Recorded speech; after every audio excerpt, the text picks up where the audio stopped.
Hello guys, আজকেও আমি বেরিয়ে পড়েছি। কোথায় যাচ্ছি তোমাদেরকে দেখাচ্ছি, চলো।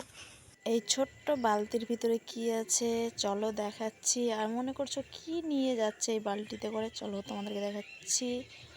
আর দেখতে পাচ্ছ ওই লিচুর বাগান দিয়ে চলে যাচ্ছি। আর এই গর্তটা যদি না দেখে হাঁটতাম তা আবার পড়েই যেতাম। আমার বাবু সোনাটা গুটি গুটি পায়ে চলে যাচ্ছে।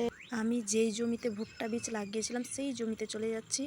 আমার বাবু সোনাটাও কি সুন্দরভাবে হেঁটে যাচ্ছে, দেখো তার বাবাইয়ের কাছে যাচ্ছে। দেখো তার বাবাই কি করছে, মার্শাল থেকে জল দিচ্ছে। যেই জমিতে আমি ভুট্টা বীজ লাগিয়েছিলাম সেখানেই যাচ্ছে। আর ওই খানিকটা দূরে দেখো মার্শাল।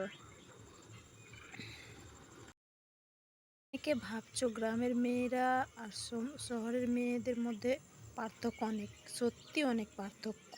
গ্রামের মেয়েগুলা যতটা খেতে বাড়িতে কাজ করতে পারবে শহরের মেয়ে পারবে না। আর আমি এই যে সেই বালতির ভিতরে কিনে এসেছি, আমার এই বালতিতে খাবার ছিল। আর ভিডিওটাও ভালো লাগলো কমেন্ট করে অবশ্যই